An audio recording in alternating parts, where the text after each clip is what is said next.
Hello दोस्तों, स्वागत है आपका आपके अपने YouTube चैनल में। दोस्तों, आज हम चक्रवृद्धि ब्याज का पार्ट 10 पढ़ने वाले हैं। हमने इसके पार्ट 9 को कंप्लीट कर लिया है। और दोस्तों, यदि आप लोगों ने हमारे उन वीडियोस को नहीं देखा है तो सबसे पहले प्लेलिस्ट में जाकर उन वीडियोस को देखना। तो दोस्तों, बिना टाइम खराब किए हम डायरेक्टली चलेंगे क्वेश्चन की तरफ। क्वेश्चन आपके सामने है। अब देखिए दोस्तों, क्वेश्चन क्या है। किसी धन पर 4% वार्षिक दर से 2 वर्ष का चक्रवृद्धि ब्याज तथा साधारण ब्याज का अंतर 80 रुपए है। यह धन कितना है? दोस्तों, जब मैंने आपको बेसिक पढ़ाया था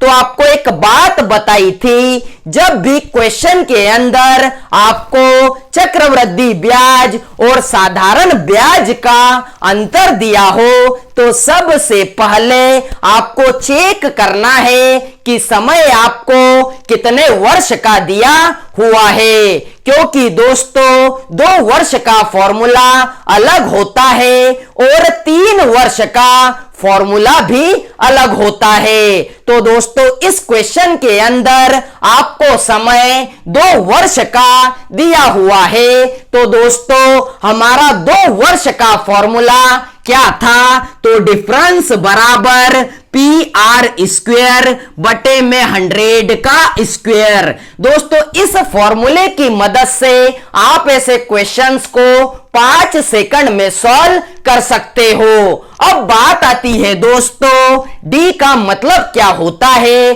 तो D का मतलब डिफरेंस, या हिंदी में हम इसे अंतर भी कह सकते हैं। अब देखिए दोस्तों, डिफरेंस आपको कितना दिया हुआ है? तो 80 रुपए दिया हुआ है। हमें दोस्तों मूलधन को फाइंड करना है, प्रिंसिपल को फाइंड करना है। तो दोस्तों, हमें P को फाइंड करना है। और दोस्तों, इनटू में क्या है? R का स्क्वायर है। अर्थात दोस्तों, रेट आपके पास कितनी है? तो 4% है। तो हम भी क्या करेंगे? 4 का स्क्वायर कितना होता है? तो डायरेक्टली 16 लिख देंगे। अब देखिए दोस्तों, बटे में क्या है? 100 का स्क्वायर। अर्थात दोस्तों, 100 इंटू में 100 भी लिख सकते हैं।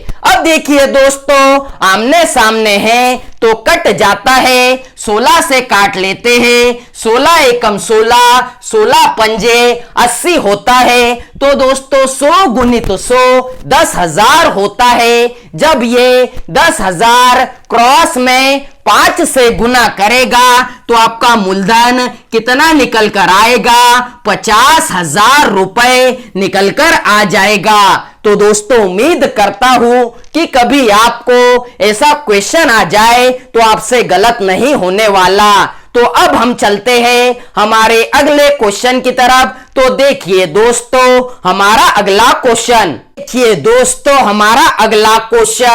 किसी धन पर 4% वार्षिक दर से 2 वर्ष का चक्रवृद्धि ब्याज तथा साधारण ब्याज का अंतर 1 रुपए है। यह धन कितना है? अब देखिए दोस्तों, इस क्वेश्चन के अंदर भी आपको चक्रवृद्धि ब्याज और साधारण ब्याज का अंतर दिया हुआ है। तो सबसे पहले आपकी नजर समय पर जाना चाहिए, टाइम पर जाना चाहिए।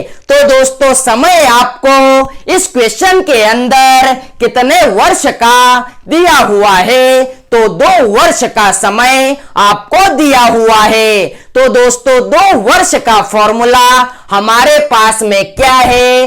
तो डिफरेंस बराबर PR² बटे में 100 का स्क्वायर। अब देखिए दोस्तों, आपको डिफरेंस या अंतर कितने रुपए का दिया हुआ है? तो 1 रुपए का दिया हुआ है। अब देखिए दोस्तों, हमें मूलधन को फाइंड करना है इनटू में रेट का स्क्वायर। तो दोस्तों, रेट आपके पास कितनी है? 4% है। तो हमने क्या किया, डायरेक्टली 4 का स्क्वायर कितना होता है, तो 16 लिख दिया। अब देखिए दोस्तों बटे में क्या है, 100 का स्क्वायर, तो दोस्तों हम इसे 100 इंटू में 100 भी लिख सकते हैं। अब देखिए दोस्तों 4 से काट लेते हैं, तो 4 चौक 16 होता है, 4 से यह 25 बार कट जाएगा। फिर से 4 से काट लेते हैं, तो 4 एकम 4 और 4 से यह 25 बार कट जाएगा। अर्थात दोस्तों 25 गुना 25 कितना होता है, तो 625 होता है। यह 625 क्रॉस में 1 से गुना करेगा तो आपका मूलधन कितने रुपए निकल कर आएगा, तो 625 रुपए निकल कर आ जाएगा। तो दोस्तों उम्मीद करता हूं कि दोनों क्वेश्चन आपके समझ में आए होंगे। अब हम चलते हैं हमारे अगले क्वेश्चन की तरफ। तो देखिए दोस्तों हमारा अगला क्वेश्चन, देखिए दोस्तों हमारा अगला क्वेश्चन 10,000 रुपए पर 2 वर्षों के चक्रवृद्धि ब्याज और साधारण ब्याज का अंतर 25 रुपए है, तदनुसार वार्षिक दर कितनी है। दोस्तों इस क्वेश्चन के अंदर हमें मूलधन को नहीं, रेट को फाइंड करना है। और दोस्तों आपको चक्रवृद्धि ब्याज और साधारण ब्याज का अंतर दिया हुआ है। और दोस्तों क्वेश्चन में 2 वर्ष की बात हो रही है, तो दोस्तों हम इस फॉर्मूले की मदद से इस क्वेश्चन को सॉल्व कर सकते हैं। अब देखिए दोस्तों आपको चक्रवृद्धि ब्याज और साधारण ब्याज का अंतर कितने रुपए दिया हुआ है, तो 25 रुपए दिया हुआ है। दोस्तों प्रिंसिपल आपके पास कितना है, 10,000 रुपए है, इनटू में रेट को हमें फाइंड करना है। तो दोस्तों हमने आर स्क्वायर वैसा का वैसा लिख दिया। अब देखिए दोस्तों बटे में क्या है, 100 का स्क्वायर, अर्थात दोस्तों 100 इंटू में 100 भी हम लिख सकते हैं। अब देखिए दोस्तों 4 0 से 4 0 को कट किया तो यहां पर क्या बचा, 25 बराबर आर स्क्वायर। तो दोस्तों 25 को हम 5 का स्क्वायर भी लिख सकते हैं और बराबर में कितना है, आर स्क्वायर है। तो दोस्तों स्क्वायर से स्क्वायर कट गया, तो दोस्तों आपकी रेट कितनी निकल कर आई, 5% निकल कर आ गई। तो दोस्तों उम्मीद करता हूं कि यदि आपको रेट को फाइंड करने वाला क्वेश्चन भी आ जाए तो दोस्तों आप उसे आसानी से सॉल्व कर लोगे। तो दोस्तों अब हम चलते हैं हमारे अगले क्वेश्चन की तरफ। तो देखिए दोस्तों हमारा अगला क्वेश्चन, देखिए दोस्तों हमारा अगला क्वेश्चन 4,000 रुपए के मूलधन पर 5% प्रति वर्ष की दर से 2 वर्ष के लिए चक्रवृद्धि ब्याज और साधारण ब्याज में अंतर है। अर्थात दोस्तों इस बार हमें डी की वैल्यू को फाइंड करना है। और दोस्तों क्वेश्चन में 2 वर्ष की बात हो रही है, तो हम इस फॉर्मूले की मदद से इसे सॉल्व कर सकते हैं। अब देखिए दोस्तों हमें डी की वैल्यू को फाइंड करना है। प्रिंसिपल आपके पास कितना है, 4,000 रुपए है, इनटू में रेट का स्क्वायर। दोस्तों रेट आपके पास कितनी है, 5% है। तो हमने क्या किया, 5 का स्क्वायर 25 होता है, तो डायरेक्टली 25 को लिख दिया। अब देखिए दोस्तों बटे में 100 का स्क्वायर, तो दोस्तों हम इसे 100 इंटू में 100 भी लिख सकते हैं। अब देखिए दोस्तों 3 0 से 3 0 को कट किया, 5 से काट लेते हैं, 5 दूना 10, 5 25 होता है, 2 से काट लेते हैं, 2 एकम 2 और 2 दूना 4 होता है। अर्थात दोस्तों 5 गुना में 2 कितना होता है? तो 10 होता है। अर्थात दोस्तों चक्रवृद्धि ब्याज और साधारण ब्याज में अंतर कितने रुपए का था? तो 10 रुपए का था। तो दोस्तों अब हम चलते हैं हमारे अगले क्वेश्चन की तरफ। तो देखिए दोस्तों हमारा अगला क्वेश्चन,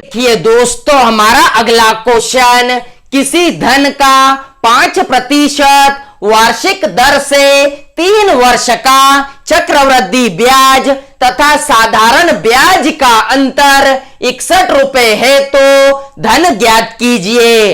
दोस्तों इस बार आपको समय 3 वर्ष का दिया हुआ है, तो दोस्तों हमें फॉर्मूले को चेंज करना पड़ेगा। अब देखिए दोस्तों 3 वर्ष का फॉर्मूला हमारे पास में क्या था? तो डिफरेंस बराबर PR स्क्वायर बटे में 100 का स्क्वायर इनटू में 300 प्लस R बटे में 100। तो दोस्तों इस फॉर्मूले का यूज करके हम इस क्वेश्चन को सॉल्व करने वाले हैं। अब देखिए दोस्तों चक्रवृद्धि ब्याज और साधारण ब्याज का अंतर आपको कितने रुपए दिया हुआ है? तो 61 रुपए दिया हुआ है। और दोस्तों हमें मूलधन को फाइंड करना है, प्रिंसिपल को फाइंड करना है। इनटू में रेट का स्क्वायर, रेट आपके पास कितनी है? 5% है। तो हमने क्या किया? 5 का स्क्वायर 25 होता है, तो डायरेक्टली 25 को लिख दिया। अब देखिए दोस्तों बटे में 100 का स्क्वायर, अर्थात दोस्तों हम इसे 100 इंटू में 100 भी लिख सकते हैं। अब देखिए दोस्तों इनटू में 300 प्लस R। दोस्तों रेट आपके पास कितनी है? 5% है। तो दोस्तों 300 में जब हमने 5 को ऐड किया तो 305 होता है, बटे में कितना है? 100 है। अब देखिए दोस्तों 61 से डायरेक्टली काट लेते हैं। 61 एकम 61 और 61 पंजे 305 होता है। दोस्तों 25 से काट लेते हैं। 25 एकम 25, 25 चौक 100 होता है। 5 से काट लेते हैं। 5 एकम 5, 5 दूना 10 और ये 0। तो दोस्तों यहां पर क्या बचा? 4 गुणित 100 गुणित 20। अब देखिए दोस्तों 4 दूना 8 होता है और इस 8 के आगे हमने 3 0 को भी लगा दिया। तो दोस्तों आपका प्रिंसिपल कितने रुपए निकल कर आया? 8000 रुपए निकल कर आया। दोस्तों आपको याद रखना है 3 वर्ष के लिए हम इस फॉर्मूले का यूज करेंगे। तो दोस्तों उम्मीद करता हूं कि आपको आज के सारे क्वेश्चन समझ में आए होंगे। आज के वीडियो को बस यही तक रखते हैं। यदि आप लोगों को हमारा यह वीडियो अच्छा लगा हो तो वीडियो को ज्यादा से ज्यादा लाइक कीजिए, शेयर कीजिए, सब्सक्राइब कीजिए और हाँ बेल आइकन को जरूर दबाएं, जिससे कि हमारे आने वाले वीडियोस आपको प्रॉपर वे में मिल सके। जय हिंद।